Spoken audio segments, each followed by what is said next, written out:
चलिए आज हम पढ़ेंगे प्रश्नोपनिषद। प्रश्नोपनिषद अथर्ववेद से लिया गया है। और कौन कौन से उपनिषद लिए गए हैं अथर्ववेद से? मुंडक और मांडुक्य। मुंडक और मांडुक्य। कल हम मुंडक और मांडुक्य उपनिषद पढ़ेंगे, ठीक है। मांडुक्य उपनिषद बहुत छोटा सा है, मुंडक उपनिषद के साथ ही हम मांडुक्य कंप्लीट करेंगे। नेक्स्ट यहाँ देखिए आपका जो सिलेबस है, सिलेबस में क्या क्या दिया गया है। प्राण और रई की अवधारणा, पंच प्राण और 6 मुख्य प्राण, ठीक है। ये 6 मुख्य प्रश्न है यहाँ पर, 6 मुख्य प्रश्न। तो विषय आपका क्या है? प्राण और रई की अवधारणा, पंच प्राण और 6 मुख्य प्रश्न। यहाँ सुधार लीजिएगा।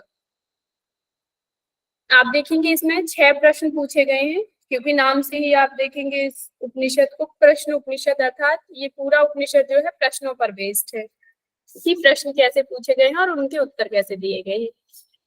इसमें 6 प्रश्न पूछे हैं। 67 मंथ है, ये इंपॉर्टेंट नहीं है मंत्र, सिर्फ ये याद रखना है कि कितने प्रश्न पूछे गए हैं। 6 प्रश्न। किस वेद से लिया गया? तो अथर्ववेद की पिपलाद शाखा का ब्राह्मण भाग है, ये याद रखिएगा। अथर्ववेद की पिपलाद शाखा का ब्राह्मण भाग।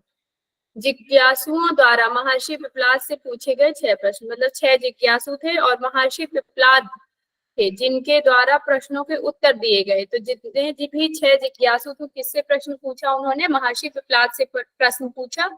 और कितने प्रश्न पूछे? तो 6 प्रश्न पूछे। प्रत्येक जिज्ञासु ने एक एक प्रश्न महर्षि पिपलाद से पूछा।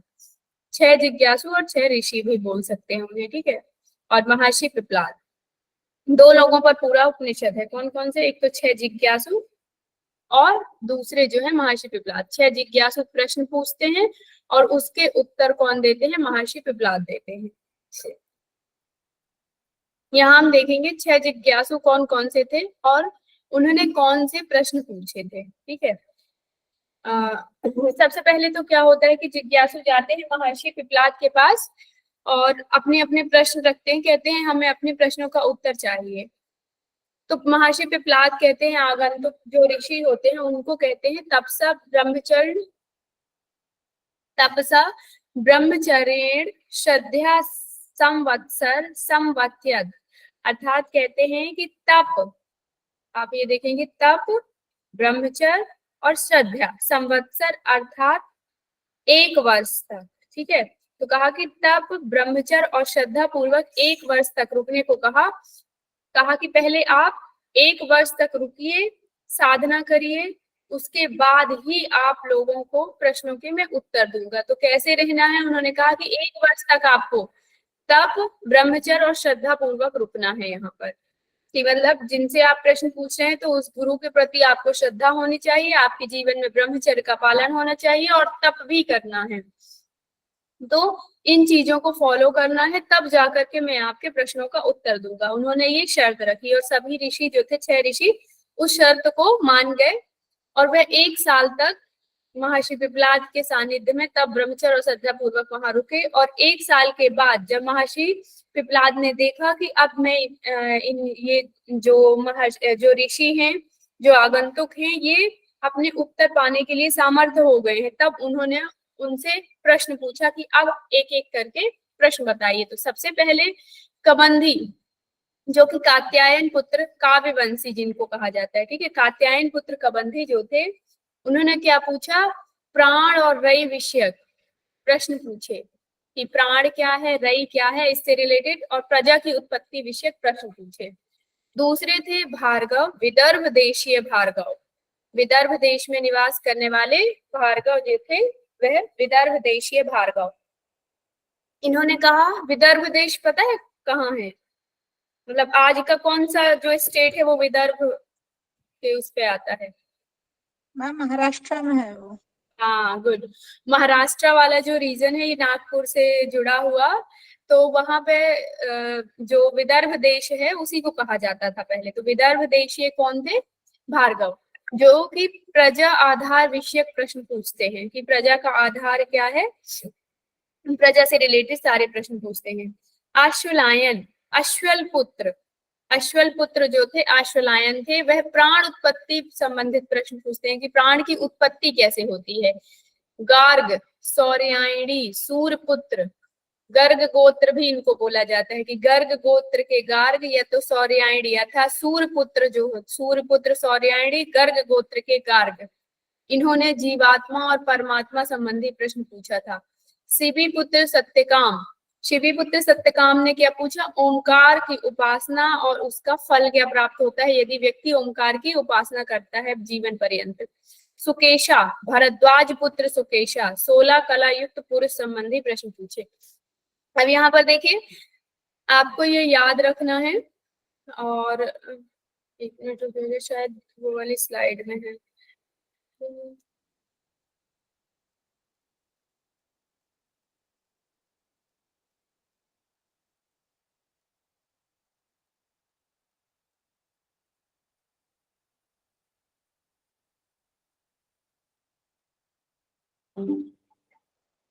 ठीक है,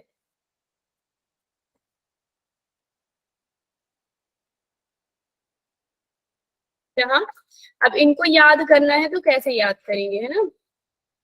सबसे पहले तो प्राण और रई विषयक इन्होंने प्रश्न पूछे, तो प्रश्नों को तो आपको बिल्कुल भी याद नहीं करना पड़ेगा क्योंकि सीक्वेंस ही ऐसा है, ठीक है। कि प्राण और रई की उत्पत्ति कैसे हुई, तो प्रजा, सबसे पहले प्रजा होती है, प्रजा की उत्पत्ति कैसे हुई ये पूछा जाता है। जब यहाँ पर पूछा गया कि प्रजा की उत्पत्ति कैसे हुई, तो उस सेकेंड प्रश्न जो है उसी से रिलेटेड होगा कि प्रजा का आधार क्या है, प्रजा किस में वास करती है, कैसे रहती है, ये सारी चीजें पूछा। अब जो प्रजा हो गई, तो प्रजा को प्राण की आवश्यकता हो गई कि वो श्वास प्रश्वास कर रही है, जीवित है, तो किस कारण से, तो वहां पे प्राण की जब चर्चा आती है तो कहते हैं कि प्राण की फिर उत्पत्ति कैसे हुई है, जिसका पूरा जीवन आधारित है, तो उस प्राण की उत्पत्ति कैसे हुई है। तो वो प्राण की उत्पत्ति करवाने वाले परमात्मा से संबंधित चीजों के बारे में डिस्कशन होता है। तो यहाँ पे प्रजा की उत्पत्ति बताते हैं कि प्राण और रई के द्वारा ही क्या हुआ, प्राण और रई के द्वारा प्रजा की उत्पत्ति हुई। फिर प्रजा का आधार क्या है, कैसे वास करती है, तो प्रजा के आधार के लिए प्रजा जीवित कैसे है, तो प्राण के द्वारा, तो वो प्राण की उत्पत्ति कैसे हुई। फिर कहा कि वो प्राण की उत्पत्ति करने वाला कौन है, तो कौन है, परमात्मा। तो इसीलिए यहाँ पे जीवात्मा और परमात्मा की चर्चा की जाती है। तो कहा उस परमात्मा का यदि हम जाप करते हैं, कहते हैं तस्य वाचक प्रणव, महर्षि पतंजलि ने कहा कि वह उसका वाचक क्या है, प्रणव है। तो कहा कि उस परमात्मा की उपासना करने से क्या होगा, तो यहाँ पे ओमकार बोला गया कि ओमकार की उपासना का फल क्या है। फिर बताया गया, तो कहा गया कि वो जो परमात्मा है वो कैसा है, वो पुरुष कैसा दिखता है, उसकी 16 कलाएं कौन सी है, तो उसके बारे में चर्चा हुई। तो हर एक प्रश्न एक दूसरे से रिलेटेड है, पहला क्वेश्चन जो होगा उसी से रिलेटेड दूसरा, फिर तीसरा, फिर चौथा, पांचवा और छठवा। तो इस प्रकार से आप देखेंगे। अब इनके नाम कैसे याद करना है, तो कबंधी भाग कर अश्व ले आया, गार्ग सत्यकाम संग चले सुकेशा, ये मैंने बनाया था, तो इसको आप एज इट इज याद कर सकते हैं, ठीक है। ये देखिए, ये नीचे मैंने लिख भी दिया है, कबंधी भाग कर अश्व ले आया, गार्ग सत्यकाम संग चले सुकेशा, ठीक है। ये चीज आपको याद रखनी, इससे क्या होगा, आपका एक सीक्वेंस याद रखेगा, क्योंकि वहां पर प्रश्न क्या पूछा जाता है कि सबसे पहले किस ऋषि ने प्रश्न पूछा था, किस आगंतुक ने सबसे पहले प्रश्न पूछा था। तो आपको याद होना चाहिए कि सबसे पहले काबंधी ने प्रश्न पूछा था। मतलब ये पूरा एक सीक्वेंस है, इस सीक्वेंस को बिल्कुल भी यहाँ से वहां नहीं करना है, इसी सीक्वेंस में प्रश्न भी आता है कि फोर्थ नंबर पे किस आगंतुक ने प्रश्न पूछा था, या लास्ट सबसे अंतिम प्रश्न किस आगंतुक ने पूछा था, तो सुकेशा ने पूछा था। या तो फिर इनके ऐसे आएंगे कि 16 कला युक्त पुरुष संबंधी प्रश्न किस आगंतुक ने या किस ऋषि ने पूछा था, तो आपको बताना है सुकेशा। ये जो प्रश्न है ये बहुत अच्छी टेबल है, इसको एज इट इज याद कर लीजिए, इससे आपके आधे से ज्यादा प्रश्न जो है, पूरा जो प्रश्न उपनिषद यदि देखा जाए तो आधे से ज्यादा प्रश्न उपनिषद यहाँ पे पूरा आप कंप्लीट कर लेते हैं यदि इतना करते हैं, क्योंकि यहाँ से क्वेश्चन आ जाते हैं।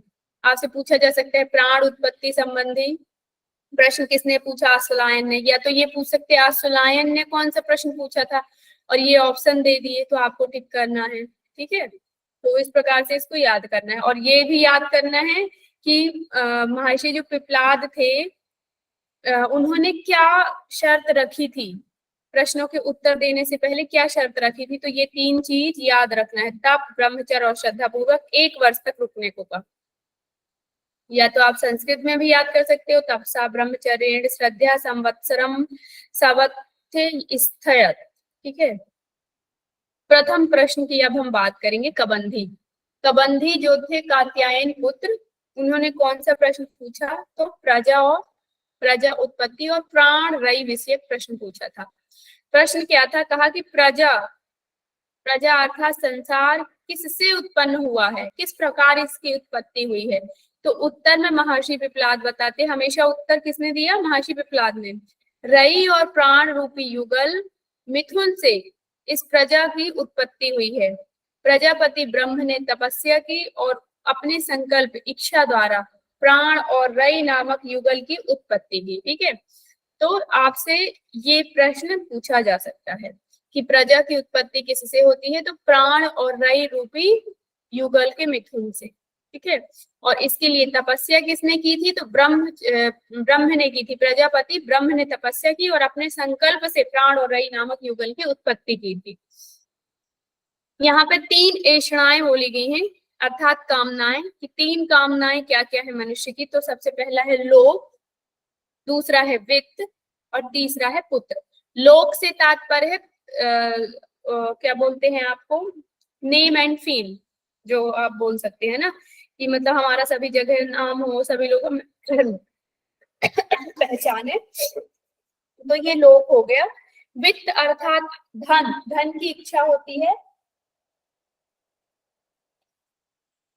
धन हो गया। और फिर पुत्र, कि जो भी सफल मनुष्य होगा, जैसे पहले आप देखेंगे कि पुत्र प्राप्ति के लिए यज्ञ भी किया जाता था पहले जब पुत्र नहीं होते थे।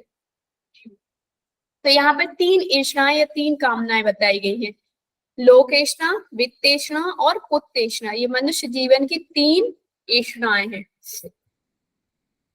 ठीक है, पहला प्रश्न हमारा, हाँ? लोक का बताइए तो एक बार और, क्या बोले? लोक का क्या कामना होती है? लोकेशनाएं मतलब ये यही है, लोकेशनाएं लगा दिया। लोकेशना, पुत्तेषणा, वित्तेषणा और पुत्तेषणा, कि मतलब लोक की जिसकी काम, लोक प्राप्ति की, लोक मतलब नेम और फेम, कि सभी जगह हमारी प्रसिद्धि हो, सब लोग हमें जाने, तो लोकेशना कामनाएं।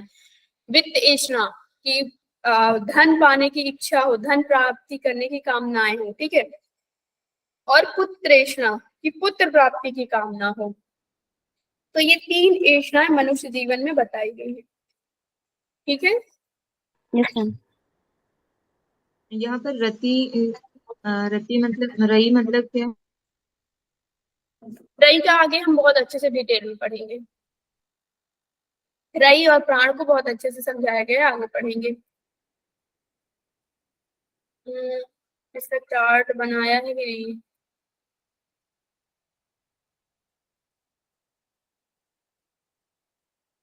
चार्ट इसमें नहीं है, 1 मिनट रुकिए।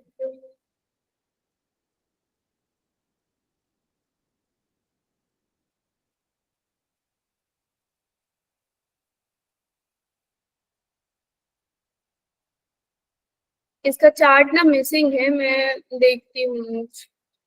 इसमें ये है, रई को रात्रि कहा गया है, प्राण को सूर्य कहा गया है, रई को उत्तरायण। इसमें है लेकिन मिसिंग कैसे है? ये था तो इसमें।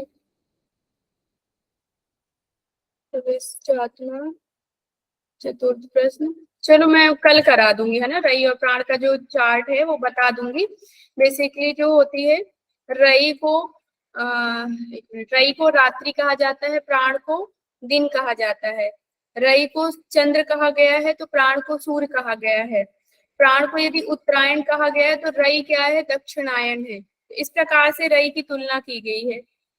यदि प्राण शिव है तो इसे रई को शक्ति कहा गया है। और इस प्रकार से पूरी बहुत अच्छे से इसकी व्याख्या की गई है। ठीक है, मैं आप लोगों को कल बता दूंगी। इसका चार्ट शायद मिसिंग है, था तो पिछली बार, पता नहीं कहाँ गया। चलिए, द्वितीय प्रश्न हम देखते हैं।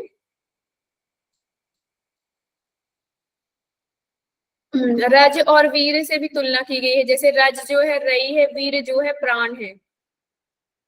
द्वितीय प्रश्न, भार्गव, विदर्भ देशीय भार्गव प्रजा आधार विषयक प्रश्न। विदर्भ देशीय जो भार्गव थे, जिन्होंने द्वितीय प्रश्न किया, इन्होंने कौन सा प्रश्न पूछा? प्रजा आधार विषयक। प्रश्न क्या था इनका? प्रजा को कुल, इन्होंने 3 प्रश्न पूछे।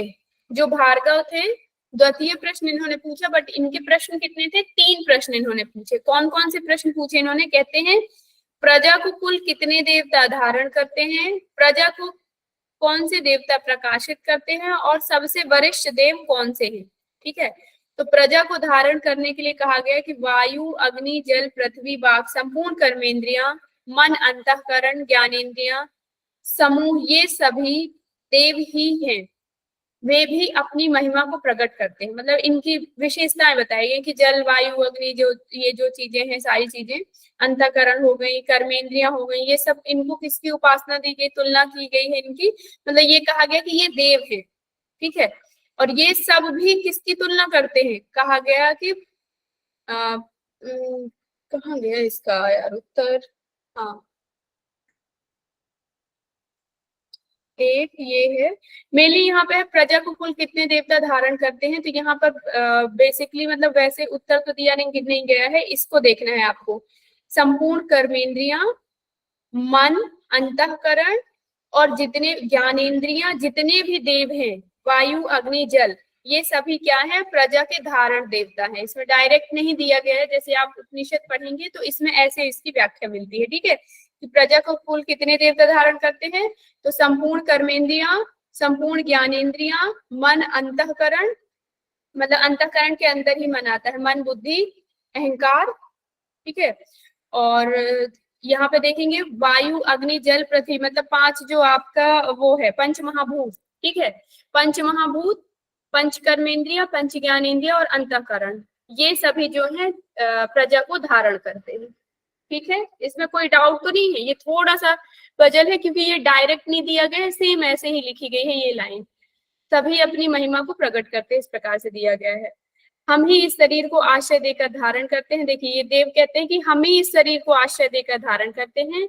और इसके बाद हम नेक्स्ट प्रश्न पढ़ेंगे कि यहाँ पे जो इसका उत्तर दिया गया कि सबसे सर्वश्रेष्ठ प्राण ने कहा, सबसे सर्वश्रेष्ठ प्राण। ठीक है, यहाँ पे पहले ही उन्होंने बता दिया कि उनमें से सर्वश्रेष्ठ प्राण कौन है, मतलब सर्वश्रेष्ठ कौन है? प्राण है। तो कहा कि सबसे सर्वश्रेष्ठ प्राण।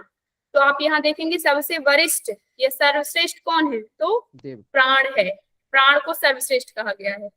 और इसमें कहा गया है कौन देवता प्रजा को प्रकाशित करता है। ठीक है, तो इसका भी उत्तर, दोनों का उत्तर सेम ही है, प्राण है। प्रजा को प्रकाशित और सबसे वरिष्ठ देव जो है कौन है? प्राण है। प्रजा को प्रकाशित करने वाला भी प्राण है, प्रजा में वरिष्ठ जो है प्राण है।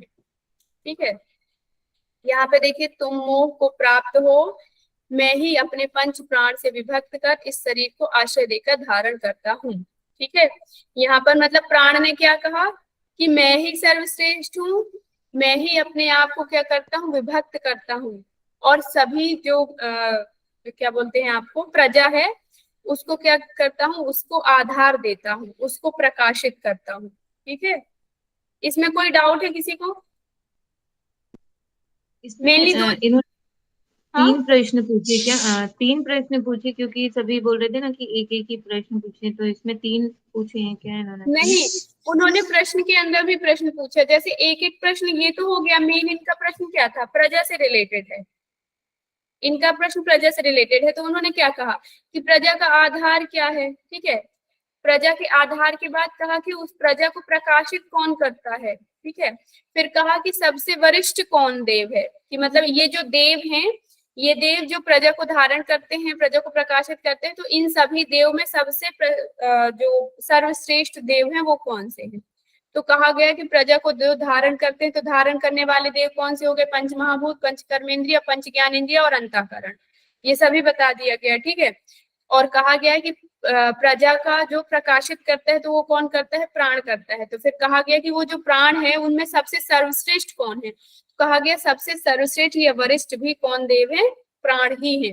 मतलब यहाँ पे ना तो वायुदेव को, ना अग्निदेव को, ना जल, किसी को वरिष्ठ नहीं कहा गया। किसको कहा गया है? प्राण को ही वरिष्ठ कहा गया है। ठीक इसमें है, क्वेश्चन क्या रहेगा कि इसमें मतलब कितने क्वेश्चन है कि एक ही मानेंगे उसको या 3 मानते चलेंगे?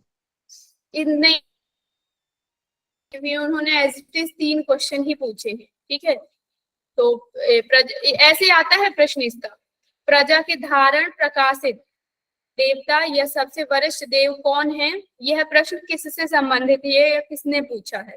एक साथ लिखा भी आता है, आप जरूरी नहीं है कि आपको 3 प्रश्न लिखे आएंगे, एक साथ इन सबको लिख दिया जा सकता है। ठीक है, और या तो अलग अलग भी इनमें से प्रश्न पूछे जा सकते हैं। जो भार्गव द्वारा पूछे गए प्रश्न में सबसे वरिष्ठ देव कौन से हैं? या तो सबसे वरिष्ठ देव प्राण है, यह प्रश्न किसने पूछा था? ठीक है, अब यहाँ पे देखिए प्राण की ना तुलना की गई है कि अग्नि, सूर्य, मेघ, वायु सब कुछ क्या है? प्राण है। रथ के पहिए नाभि में लगे अरों की भांति, ऋग, यजु, साम, यह सब भी प्राण है। पितरों की प्रथम स्पर्धा अर्थात भोजन, अथर्व आदि भी क्या है? प्राण है। मतलब प्राण की विशेषता बताई गई है कि सब कुछ क्या है? प्राण ही है। ठीक है, नेक्स्ट आप आसुलायन, अश्वल पुत्र, प्राण उत्पत्ति विषयक। अब हमने यहाँ पे देख लिया कि सबसे वरिष्ठ देव कौन है? प्राण है। तो कहा गया कि इस प्राण की उत्पत्ति कैसे होती है? नेक्स्ट प्रश्न पूछते हैं आसुलायन, इसी को कंटिन्यू करते हैं। तो महर्षि पिपलाद ने कहा, सबसे जो कठिन प्रश्न पूछा था आसुलायन ने पूछा था। तो महर्षि पतंजलि वो महर्षि पिपलाद कहते हैं, आशुलायन तुमने बहुत कठिन प्रश्न पूछा है। ठीक है, अब आपसे यह प्रश्न भी पूछा जा सकता है कि प्रश्नोपनिषद में सबसे कठिन प्रश्न किस आगंतुक ने या किस ऋषि ने पूछा था? तो आपको बताना है कि किसने पूछा था? आसुलायन ने। ठीक है, इनके 6 प्रश्न इन्होंने पूछे हैं। कौन कौन से?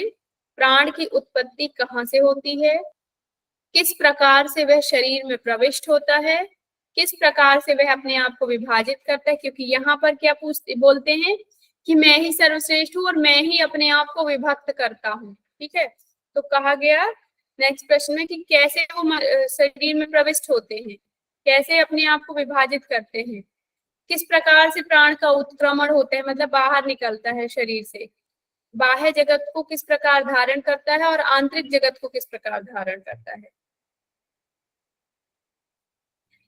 इसके जो लास्ट के 2 प्रश्न हैं, इसका सीधा सीधा उत्तर नहीं दिया गया है उपनिषद में।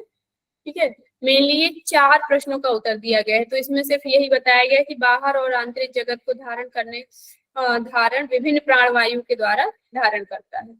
तो आपको ये 4 प्रश्न अच्छे से पढ़ना है, इनसे प्रश्न आएगा। प्राण की उत्पत्ति कहाँ से होती है? तो कहा गया कि आत्मा अर्थात परमात्मा से। ठीक है, आत्मा जो कहा गया है परमात्मा को ही कहा गया है। तो प्राण की उत्पत्ति किससे होती है? आत्मा से। प्राण शरीर में किस प्रकार प्रविष्ट होता है? तो कहा कि मन के संकल्प के द्वारा। जब मन संकल्प करता है तब प्राण शरीर के अंदर प्रविष्ट होता है। कहा प्राण अपने आप को किस प्रकार विभाजित करता है? तो इसमें कहते हैं कि जिस प्रकार राजा जो चक्रवर्ती राजा होता है, जैसे एक राजा होता है ना, अपने अधिकारियों की नियुक्ति करता है। ठीक है, और सभी को उनके अपने अपने कार्य सौंप देता है कि आपको ये कार्य करना है, आपको ये कार्य करना है, आपको ये कार्य करना है, इस प्रकार से नियुक्त कर देता है। तो ऐसे ही कहा गया कि प्राण भी अपने आप को क्या करता है? विभक्त करता है। विभक्त कैसे? जैसे प्राण हो गया प्राण, अपान, उदान, व्यान, समान, नाक, ओम, क्रकल, देवदत्त, धनंजय। तो इस प्रकार से प्राण क्या किया? 10 प्राण में अपने आप को उसने तोड़ दिया अर्थात विभाजित कर दिया। विभाजित करने के बाद इनकी नियुक्ति भी हुई है। जैसे आप देखेंगे कि अपान वायु गुदाद्वार में हो गई। ठीक है, अपान वायु नीचे की तरफ हो गई, प्राण वायु ऊपर की तरफ हो गई। तो इस प्रकार से सभी प्राण को कहीं ना कहीं विभक्त कर दिया गया, मतलब शरीर के हर हिस्से में अलग अलग उनको जगह दी गई है। गांव में उसी प्रकार प्राण अन्य प्राण को पृथक करता है। तो यही बताया गया है कि चक्रवर्ती राजा जैसे अधिकारियों की नियुक्ति करते हैं, गांव में उसी प्रकार प्राण अन्य प्राण को पृथक करता है। ठीक है, तो यहाँ पर प्राण का बताया गया है। इससे किसकी तुलना की गई? राजा चक्रवर्ती से। ये प्रश्न शायद आ भी चुका है कि राजा चक्रवर्ती, जिस प्रकार राजा चक्रवर्ती अधिकारियों की नियुक्ति करते हैं, उस प्रकार कौन अपने आप को पृथक करता है? ये तो प्राण अपने आप को पृथक करता है। यह प्रश्न किसने पूछा था? तो आसुलायन ने पूछा था। ठीक है, और सबसे मेन इंपॉर्टेंट जो है ये 4th क्वेश्चन है, शरीर में कैसे उत्क्रमण बाहर करते हैं, मतलब प्राण शरीर से बाहर कैसे निकलता है? तो उदान वायु के द्वारा। महर्षि पतंजलि ने भी बताया ना, उदान जया जल के है मंत्र, मुझे याद नहीं, श्लोक सूत्र है किसी को याद? उदान उदान जयात जयात जल पंक कंटक दिश्व संग उत्क्रांतिश्च। क्या अर्थ है इसका? उदान वायु, उदान वायु पे संयम करने से मनुष्य जल कीचड़ मतलब इन सब से ऊपर रह सकता है। ठीक है, अब यहाँ पे देखिए वही चीज, ठीक है। यहाँ पे क्या बताया कि उत्क्रमण करना, बाहर करना, मतलब यहाँ भी किसका वो बता रहे हैं, उदान वायु की विशेषता बता रहे हैं कि उदान वायु के द्वारा प्राण उत्क्रमण करता है।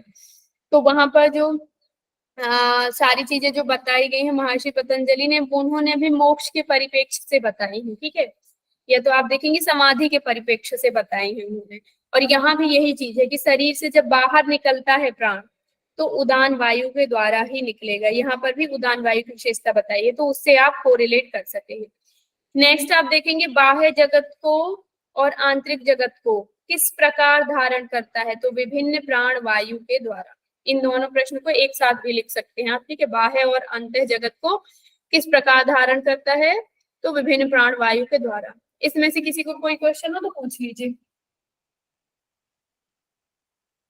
मैम थर्ड वाले पॉइंट को एक बार प्लीज बता दीजिए, डिस्कनेक्ट हो गया। कौन सा वाला? ये वाला प्राण अपने आप को किस प्रकार निभाते हैं? इसमें यही है कि प्राण में पंच प्राण और पंच उप प्राण हो गए, ठीक है। तो इन्होंने यही पूछा कि ये 5 प्राण जो हैं और 5 उप प्राण हैं, यदि प्राण इसमें से सर्वश्रेष्ठ है तो फिर ये क्या है, इनको कैसे विभाजित किया गया है प्राण को। तो महर्षि जो पिपलाद होते हैं वो उत्तर क्या देते, कहते कि होता है, मतलब कोई भी एक राज्य हो गया और वहां का एक राजा है, तो राजा क्या करता है, अधिकारियों की नियुक्ति करता है, ठीक है। जैसे हम मान लीजिए हमारे यहाँ अभी जो राज कैसे चलता है, सरकार का राज चलता है। पार्लियामेंट में गए, वहां पर क्या किया जाता है, अलग अलग नियुक्त किए जाते हैं कि ये जल मंत्री होगा, ये खेल मंत्री होगा, ये शिक्षा मंत्री होगा। तो अलग अलग क्या कर दिए, वहां पर डिवाइड कर दिए। डिवाइड करने के बाद उनको सौंप दिया गया कार्य कि आपको ये कार्य करना है, मतलब सबका एक अपना इंडिविजुअल वर्क हो गया।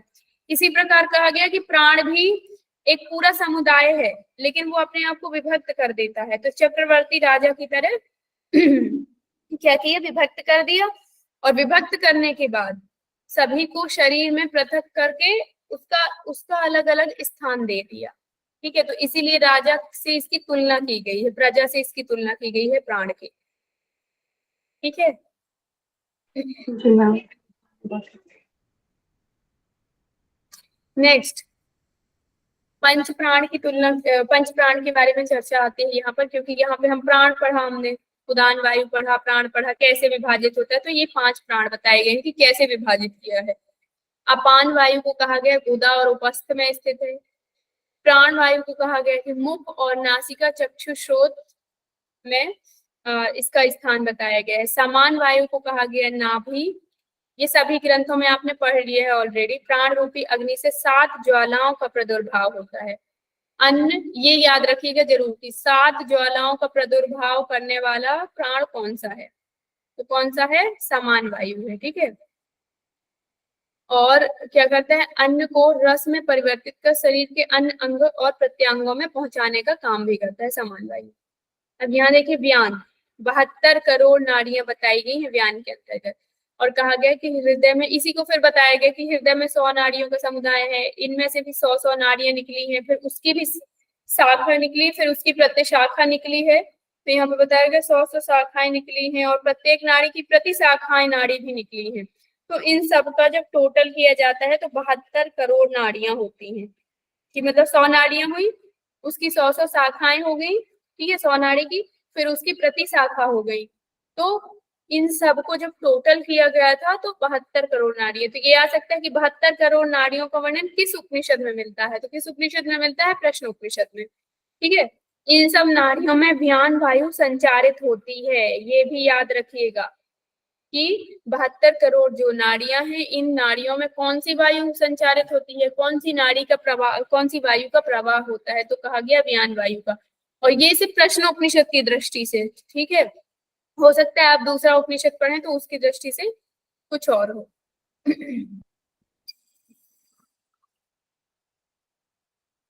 चलिए, उदान वायु उदान देखेंगे, इनमें से एक नाड़ी सुषुम्ना है जो कि ऊर्ध्वगामी है, जिसके माध्यम से उदान वायु ऊपर की ओर विचरण करती है। मतलब मोक्ष को दिलाने वाली कौन है, या कुंडली को जागरण करने वाली नाड़ी कौन सी, सुषुम्ना है, या मोक्ष की प्राप्ति दिलाने वाली, समाधि की प्राप्ति दिलाने वाली। तो यहाँ पे वही कहा गया कि उदान वायु का विचरण कौन सी नाड़ी में होता है, सुषुम्ना नाड़ी में। ठीक है, यह इष्ट फल देने वाली होती है, इष्ट फल प्रदायक।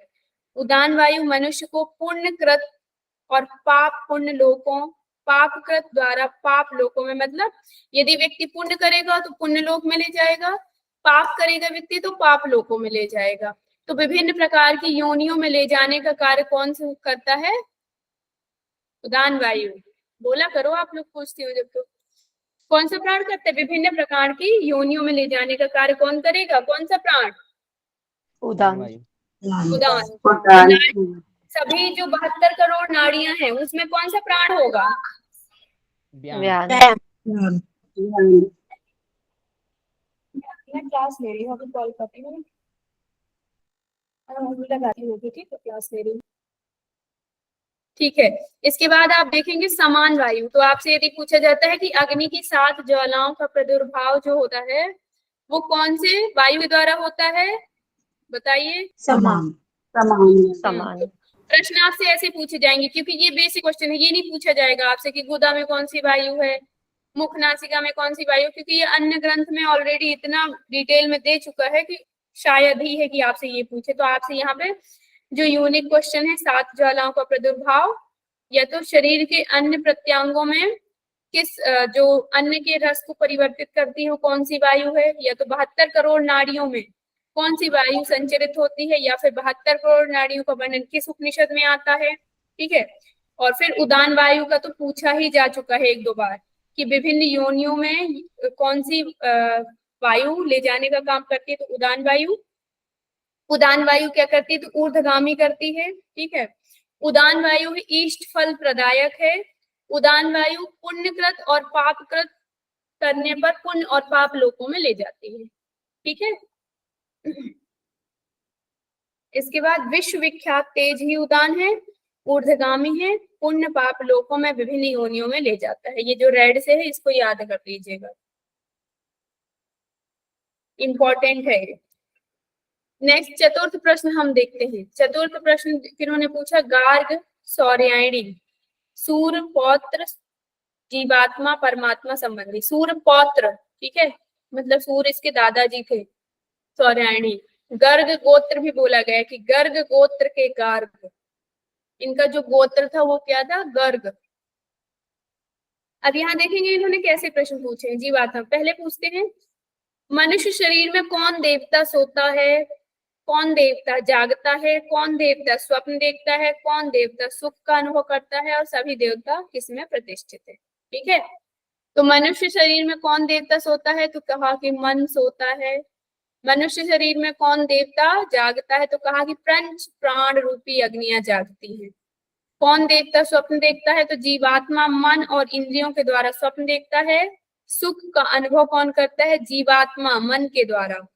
और प्रतिष्ठित कौन है, तो सभी देवता किस में प्रतिष्ठित है, तो आत्मा अर्थात परमात्मा सबका आधार कहा गया है। मतलब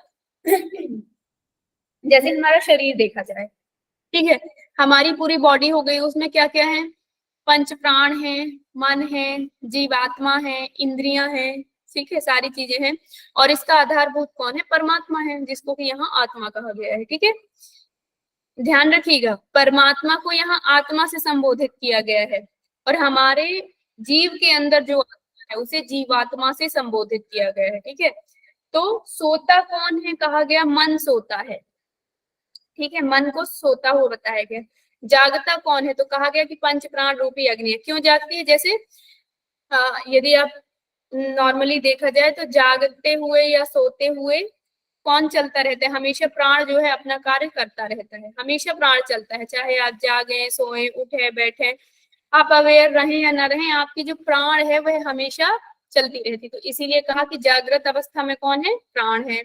स्वप्न कौन देखता है, तो स्वप्न देखता है मन और इंद्रियों सहित जीवात्मा। ठीक है, कि आपकी इंद्रियां हैं अलग अलग भोगों की ओर जाएंगी और मन उनको अलग अलग भोगों की ओर ले जाएगा, और उसके साथ साथ आपकी जो जीवात्मा है, तो इनके सहयोग के द्वारा वह क्या देखती है, स्वप्न देखती है कि आज ये करेंगे, आज कल वो करेंगे, ऐसे ऐसे स्वप्न हमारे अंदर जो कल्पनाएं बनती रहती है, ठीक है।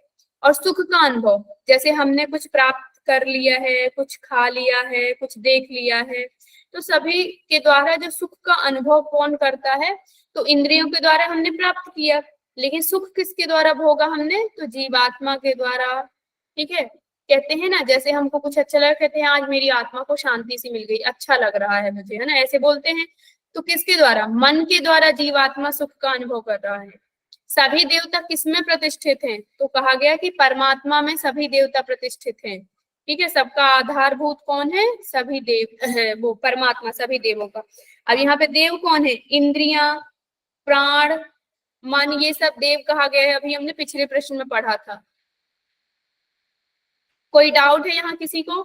अब प्रश्न आपसे ऐसे ही आएंगे, पंच प्राण रूपी अग्नियां जागती हैं या सोती हैं, यह प्रश्न किससे पूछा, ये पंच प्राण रूपी अग्नियां जागती हैं, ये प्रश्न किससे पूछा, तो गार्ग ने पूछा था। या तो आपसे डायरेक्ट प्रश्न पूछा जाएगा, जीवात्मा परमात्मा संबंधी प्रश्न किसने पूछा था, ठीक है। या तो इन पांचों में से कोई भी एक प्रश्न पूछ लिया गया और ये बोला जाएगा कि यह प्रश्न किसने पूछे थे, ठीक है। तो इनको अच्छे से आप याद कर लीजिएगा, ये 5 प्रश्न को।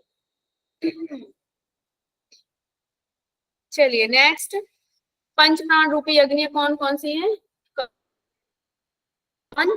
ये आप पर लिखा अपान है, ठीक है। ये इधर पे एक लाइन आएगी, अपान, व्यान, समान, प्राण, उदान, मतलब 5 प्राण बताए गए हैं, प्राण, अपान, उदान, व्यान, समान। तो इसको कहा गया ग्राहपद। सीक्वेंस ऐसे ही रहेगा क्या? इसका जो सीक्वेंस है वो किस- ऐसे ही रहेगा क्या? ये जो प्राण अपान हाँ, इसमें है वो? सीक्वेंस से कुछ नहीं है, इधर पे सीक्वेंस से कोई तात्पर्य नहीं है, ना ही आपसे ये प्रश्न पूछा जाएगा। लेकिन हमने हाँ, यहाँ पर इसलिए पढ़ी क्या, हम्म, पंच प्राण रूपी अग्नियां पढ़ी हैं, तो इसीलिए हम वो अग्नियों के बारे में पढ़ेंगे कि वो अग्नियां कौन कौन सी हैं, ठीक है। सपोज दैट यदि पूछ लिया गया तो, क्योंकि बेसिकली इतने 6 प्रश्न हैं, तो वो 6 प्रश्न ही पूछने के लिए सफिशिएंट है। यदि बहुत डीप जाता है तो फिर आपसे ये प्रश्न पूछे जाएंगे कि उदान वायु क्या है, तो इष्ट फल देने वाला प्राण है। प्राण क्या है, तो अवायनीय आहुति जो दी जाती है, ठीक है। जो आहुति देना, मतलब जैसे यज्ञ की आहुति दी जाती है, उसी प्रकार कहा जाता है आहुति देना। जो भी आप भोजन ग्रहण करते हैं तो उसको भी आहुति से तात्पर्य किया गया, या उसको भी आहुति से तुलना की गई है कि आप जो शरीर रूपी जो आपका यज्ञ है उसमें भोजन की आहुति देते हैं। और जो आध्यात्मिक रूप से देखा जाए तो जो आपका यज्ञ होता है, यज्ञ में ईश्वर के नाम की आहुति दी जाती है, ठीक है। तो ये दोनों से ही इसका तात्पर्य है। समान क्या करता है, वैश्वानर अग्नि क्या करती है, भोजन को डाइजेस्ट करने में काम करती है, ठीक है, जो कि आपके मध्य में स्थित होती है। तो आहुति करना ही समान है। अब इसमें कहा गया कि आहुति करना ही समान है, मतलब उच्छ्वास और निश्वास, ठीक है, इसको कंट्रोल करती है। इसके बाद व्यान देखा जाए तो अनिवार्य पचन अग्नि, जो अन्न का पाचन करने में अपनी भूमिका निभाती है। दक्षिणाग्नि भी इसे कहा गया, ठीक है। तो यहाँ देखिएगा, व्यान को भी कहा गया अन्न को पाचन करने वाली, समान को वैश्वानर अग्नि कहा गया, प्राण को आवाहनीय, जो आवाहन हम जिसका करते हैं, जिसको हम बुलाते हैं मन के द्वारा आवाहन करते हैं, आहुति। उदान इष्ट फल देने वाली, और ग्राहपद ग्रहण करने वाली कौन सी है, अपान, ठीक है। ये इतना इंपॉर्टेंट नहीं है, बस एक बार पढ़ लीजिए। पंच प्रश्न जो पूछा गया, किसने पूछा, सत्यकाम, शिवी पुत्र सत्यकाम ने ओमकार उपासना व फल संबंधी प्रश्न पूछा। इन्होंने प्रश्न पूछा, जो मनुष्य जीवन भर मृत्यु पर्यंत ओमकार की उपासना करते हैं, वह ओमकार उपासना से किस लोक पर विजय प्राप्त करते हैं, ठीक है। मतलब इन्होंने सिर्फ यही पूछा कि मान लीजिए आप ईश्वर का जीवन भर आराधना कर रहे हैं, जीवन भर आप ध्यान कर रहे हैं, जीवन भर आप योग कर रहे हैं, या तो आप जीवन भर ओमकार की उपासना कर रहे हैं, यदि जीवन भर ओमकार का जप कर रहे हैं, तो उससे क्या फल प्राप्त होगा, या किस लोक पे विजय प्राप्त होगी, किस लोक में उस मनुष्य को जगह मिलेगी, या वह मनुष्य किस लोक में जाएगा। महर्षि पिपलाद उत्तर में देते हैं, ओमकार ही परम ब्रह्म और अपरम ब्रह्म है, ठीक है। कहते हैं परम ब्रह्म और अपरम ब्रह्म कौन है, ओमकार ही है। जो विद्वान इसे इस प्रकार जानता है वह इससे किसी भी एक ब्रह्म को प्राप्त कर लेता है। मतलब जो भी है, परम और अपरम ब्रह्म कौन है? ओमकार ही है। ठीक है, परम और अपरम ब्रह्म ओमकार ही है। और जो व्यक्ति इस प्रकार से जानता है कि ब्रह्म ही परम है और अपरम भी ब्रह्म है, तो जो व्यक्ति इस प्रकार से इसको जानता है तो वह किसी न किसी एक ब्रह्म को तो प्राप्त कर ही लेता है। ये उत्तर में बताया गया है। ठीक है, तो ये प्रश्न भी पूछा जा सकता है कि ओमकार ही परम ब्रह्म और अपरम ब्रह्म है। यह प्रश्न यह किस उपनिषद से संबंधित है? तो आपको बताना होगा प्रश्न उपनिषद से। यह ये भी पूछा जाएगा आपसे कि ओमकार की उपासना संबंधित प्रश्न किसने पूछा? तो सीवी पुत्र सत्यकाम ने। ठीक है, अब यहाँ पर मेनली ओमकार का वर्णन किया गया। कहा गया, इन्होंने जब बताया कि एक ब्रह्म को प्राप्त कर लेते हैं, तो सीवी पुत्र जो सत्यकाम थे कहते कैसे प्राप्त करते हैं? तो कहा, एक मात्रा वाले ओमकार का ध्यान जो करता है, एक मात्रा मतलब आ, ठीक है, 3 मात्राएं होती ना, आ, उ, मा और एक अमात्र भी होती है, जो मात्रा रहित ओमकार है। तो कहा एक मात्रा वाले, मतलब जो आ का उच्चारण करता है, तो कहा गया वह कहाँ प्राप्त होता है? मृत्यु लोक, पृथ्वी, तप, ब्रह्मचर्य और श्रद्धा पूर्वक मृत्यु लोक और पृथ्वी को प्राप्त करता है। मतलब यहाँ पे ये बताया गया कि तप, ब्रह्मचर्य और श्रद्धा पूर्वक जब वह 1 वर्ष तक या एक मात्रा वाले ओमकार का ध्यान करता है, ठीक है, और ये तीनों में कॉमन है, तप, ब्रह्मचर्य, श्रद्धा पूर्वक, 1 मात्रा वाले, 2 मात्रा वाले और त्रिमात्रिक या तो अर्धमात्रक, ठीक है, या तो अमात्र रूपी जब ब्रह्म का उपासना किया जाता है। तो यहाँ पे सबसे पहले क्या बोला गया कि 1 मात्रा वाले ओमकार से करोगे तो मृत्यु लोक को, 2 मात्रा ओमकार का ध्यान मतलब आ और ऊ का जब उच्चारण करोगे, जैसे आ, ठीक है, तो यहाँ पर आ और ऊ का उच्चारण करोगे तो स्वर्गलोक अर्थात सोमलोक, जिसे चंद्रलोक भी कहा गया है। त्रिमात्रिक ओमकार के ध्यान से आ, ऊ, मा, 3 मात्रा का उच्चारण करने से आ,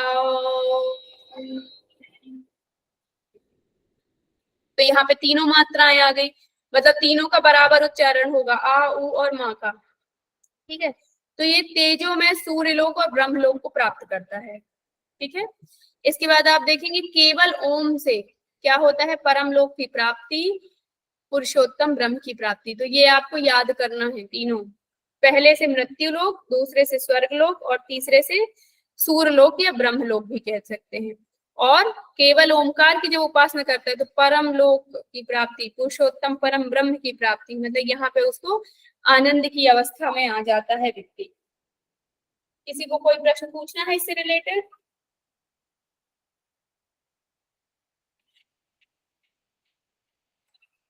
चलिए नेक्स्ट प्रश्न में हम आगे बढ़ते हैं। सुकेशा, भरद्वाज पुत्र जो थे, इन्होंने क्या पूछा? 16 कला वाले पुत्र, 16 कला वाले पुरुष कौन से? ठीक है, यह 16 कलाएं कौन सी है? यह प्रश्न सुकेशा का नहीं था, यह प्रश्न था कौशल देश के जो राजकुमार थे हिरण्यनाभ, उन्होंने यह प्रश्न पूछा था। ठीक है, उन्होंने प्रश्न पूछा, क्या पूछा कि 16 कला वाले पुरुष कहाँ रहते हैं। तो जो सुकेशा थे उनको इसका उत्तर नहीं पता था, तो उन्होंने जो हिरण्यनाभ थे उन्होंने कहा कि मैं आपके उत्तर को देने में समर्थ नहीं हूँ, मैं आपको गलत उत्तर देकर मैं पाप का भोगी नहीं बनना चाहता, इसीलिए यह प्रश्न का उत्तर मैं किसी से या जो भी विद्वान होंगे उनसे पूछ करके फिर मैं आपको उत्तर दूंगा। तो वो उससे सेटिस्फाई होते हैं और बहुत खुश भी हो जाते हैं कि इन्होंने मुझे कुछ गलत नहीं बताया है। ठीक है, तो आप लोगों को भी हमेशा ध्यान रखना है कि यदि कुछ चीज नहीं आ रही है तो ऐसे नहीं कि हम उल्टा सीधा बता दें। कल के लिए आप टीचर बनेंगे या जो भी आपसे जूनियर होंगे, सीनियर, कोई भी कभी भी कोई प्रश्न पूछता है तो हमें गलत उत्तर नहीं देना है, वहां पर हमें उस प्रश्न का सही उत्तर ढूंढकर फिर हमें उस व्यक्ति तक देना है, क्योंकि उससे मिसगाइड हो जाएगा सामने वाले का, है ना। तो यहाँ पर क्या है, भरद्वाज ने फिर यही प्रश्न जो हिरण्यनाभ ने सुकेशा से पूछा था, तो सुकेशा यही प्रश्न किससे पूछते हैं? भरद्वाज से। कहते हैं 16 कला वाला पुरुष कहाँ रहता है और कौन? तब महर्षि पिपलाद इसका उत्तर देते हैं, 16 कला वाला पुरुष शरीर के अंदर अंतःकरण शरीर में विद्वान रहता है। इस प्रकार 16 कला वाला पुरुष ब्राह्मण की रचना कर जीवात्मा सहित शरीर में प्रवेश करता है। ठीक है। तो यहाँ पर क्या बताया गया कि 16 कला वाला जो पुरुष है कहाँ रहता है, बोलिए कहाँ रहता है 16 कला वाला जीवात्मा के अंदर, जीवात्मा हाँ, के अंदर ही रहता है। तो अंतः शरीर में रहता है, ठीक है। और कहा गया कि जीवात्मा सहित शरीर में स्वयं प्रवेश करता है, मतलब ब्रह्म जो होता है वो शरीर में प्रवेश करता है लेकिन जीवात्मा के साथ प्रवेश करता है, ठीक है। सिर्फ उत्तर इसका यही है, लेकिन समझने के लिए ये 16 कला याद जरूर कर लीजिएगा, आती नहीं है पढ़ लेना सिर्फ, ठीक है। 16 कलाएं कौन कौन सी हैं, प्राण, आकाश, अग्नि, पृथ्वी, इंद्रियां, वीर, मंत्र, सॉरी मैंने सीक्वेंस में नहीं बताया, सीक्वेंस में बता देती हूँ। प्राण, श्रद्धा, आकाश, वायु, अग्नि, जल, पृथ्वी, मन, इंद्रियां, अन्न, वीर, तप, ये तप है, तप, मंत्र, कर्म, लोक और नाम, ठीक है। ये 16 कलाएं हैं पुरुष की। ओके, तो इन 16 कलाओं को सिर्फ पढ़ना है, याद नहीं करना है आपको। मेनली आपको ये याद रहना चाहिए कि ये पुरुष कहाँ निवेश करता है, तो मैम ठीक जो है, आपने सिस्टम, अंतः शरीर में। कोई कुछ पूछ रहा है जी मैम, क्या? मैम जो आपने पूछने सिस्टम जो प्रश्न पूछा था राजकुमार पूछा था या सुकेशा ही बोलेंगे ऑप्शन आएगा तो जैसा। आपको यदि पूछा जाता है कि महर्षि पिपलाद से, ठीक है, 6वां प्रश्न किसने पूछा था, ठीक है, तो ये तो महर्षि पिपलाद से किसने पूछा है, सुकेशा ने पूछा है। लेकिन आपको यदि प्रश्न आता है कि 16 कला युक्त पुरुष संबंधी प्रश्न सुकेशा से किसने पूछा था, तब आपको उत्तर देना है। ओके, तब आपको उत्तर क्या देना है कि कौशल देश के राजकुमार हिरण्यनाभ ने पूछा था, ठीक है। तो आपको मतलब घुमाएंगे नहीं, सीधा सीधा पूछा जाएगा यदि पूछेंगे तो, ठीक है। Yes ma'am. और कोई डाउट किसी को? यस मैम, प्रश्न मेरा में है।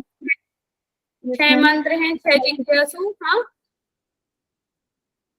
इसमें ना मतलब ऐसे आप पढ़ा रहे हैं ना तो बहुत हाँ। ज्यादा लग रहा है, और सिलेबस में जो जो लिखा हुआ है उसी के अकॉर्डिंग हमको याद करना है ना, उसी के अकॉर्डिंग पढ़ना है सिलेबस में जो जो है। नहीं पढ़ना, मैं आपको वही एक बार रिवाइज कराती हूँ 5 मिनट में, देखिए क्या क्या पढ़ना है, ठीक है। आपको सबसे पहले तो ये याद रखना है कि आपका सिलेबस क्या है, क्योंकि सिलेबस से डायरेक्ट प्रश्न पूछा जाता है ये यहाँ से, ठीक है। कितने प्रश्न है ये याद रखना है, और किस वेद से लिया गया है ये याद रखना है, कितने ऋषि थे और किस महर्षि ने उत्तर दिया। इसके बाद आपको ये पूरी टेबल याद करना है, इसको याद कर लीजिए। और इसमें लास्ट का ये मंत्र, ठीक है, कि कबंधी, भार्गव, अश्वगार्ग, सत्यकाम, सुकेशा ने कौन सा प्रश्न पूछा, इनको या तो इस प्रश्न पूछ के पूछा जा सकता है किसने पूछा, या तो कबंधी का नाम लेकर के पूछा जा सकता है कि कौन सा प्रश्न पूछा, ठीक है। तो ऐसे इनको याद करना है, और यही चीजें फिर यहाँ पे प्रश्न का उत्तर दिया गया है, तो सभी एक एक प्रश्न को डिफाइन किया गया है। तो ये प्रश्न एक एक लाइन के हैं, इसमें कुछ ज्यादा करना नहीं कि प्रजा की उत्पत्ति कहाँ से हुई, प्राण और रई से हुई। इसके बाद आप देखेंगे भार्गव के प्रजाधार विषयक, तो प्रजा को कौन से देवता धारण करते हैं, कर्मेंद्रियां, अंतःकरण, ज्ञानेन्द्रियां और जलवायु, अग्नि, पृथ्वी। इसके बाद प्रकाशित और वरिष्ठ देवता कौन से हैं, तो प्राण, प्राण ही प्रकाशित करता है, सबसे वरिष्ठ भी प्राण है। नेक्स्ट थर्ड प्रश्न क्या है, आशुलायन ने कौन कौन से प्रश्न पूछे, तो वो प्राण से रिलेटेड पूछते, उत्पत्ति कैसे हुई, प्रविष्ट कौन हुआ, विभाजित कैसे हुआ और उत्क्रमण कैसे हुआ। ये 4 प्रश्न इंपॉर्टेंट है इधर पे। बाह्य और आंतरिक जगत का ये इंपॉर्टेंट नहीं है, बट फिर भी याद रखना है कि प्राणवायु के द्वारा, ठीक है। नेक्स्ट पंच प्राण रूपी अग्नि, इसमें जैसे कि मैंने आपको बताया कि ये समान का 7 ज्वालाओं से प्रादुर्भाव व्यान में बताया गया है कि नाड़ियों में व्यान वायु संचारित होती है। तो नाड़ियां कितनी बताई गई है, 72 करोड़। उदान वायु क्या है, तो उदान वायु इष्ट फल देने वाली, पुण्य पाप लोकों में ले जाने वाली और ऊर्ध्वगामी, ठीक है, ये सुषुम्ना में रहती है। इसके बाद चतुर्थ सौर्यायणी, इसमें कहा कि कौन देवता सोता है, मन, कौन देवता जागता है, तो पंच प्राण रूपी अग्नियां, स्वप्न कौन देखता है, जीवात्मा, सुख का अनुभव कौन करता है, जीवात्मा मन के द्वारा, और प्रतिष्ठित किसमें है, तो परमात्मा, सबका क्या है, आधार है। और लास्ट आप देखेंगे सत्यकाम, ओमकार का जो फल है, तो ओमकार का फल एक एक मात्रा से याद रखना है कि एक मात्रा वाला किसमें जाता है, पृथ्वी लोक में, द्विमात्रा वाला सोमलोक या स्वर्गलोक में, त्रिमात्रिक जो है सूर्यलोक या तो ब्रह्मलोक में, और जो ओम का उच्चारण करते हैं वो परम लोक, परम ब्रह्म की प्राप्ति करता है। इसमें फिर देखते हैं 16 कला युक्त पुरुष कहाँ रहता है, तो अंतः शरीर में विद्वान रहता है, जीवात्मा सहित। बस इतना बताना है। और ये चीजें याद रखना है कि सुकेशा से यह प्रश्न किसने पूछा था, तो राजकुमार हिरण्यनाभ ने पूछा था। और सुकेशा ने यह प्रश्न किससे पूछा था, तो महर्षि प्रहलाद से पूछा था। That's all. ठीक है, मैम फिनिश हो गया पूरा? हाँ ये उपनिषद फिनिश हो गया, कंप्लीट। हम इनके प्रश्न भी करेंगे, ठीक है, तो आप लोग पढ़ लीजिए, फिर इसके बाद प्रश्न करेंगे। 1-2 दिन बाद देखती हूँ, मैं निकालूंगी क्वेश्चन। चलिए, अभी दूसरी क्लास का भी टाइम हो चुका है। मैम पहले के नोट्स भेज दीजिए प्लीज। एक भेजा है आपने छंदोग्य का, और पहले जो पढ़ा है, और ये ठीक है, मैं भेज दूंगी ना आपको। ये रिकॉर्डिंग ऑफ हो गई क्या? स्टॉप। नो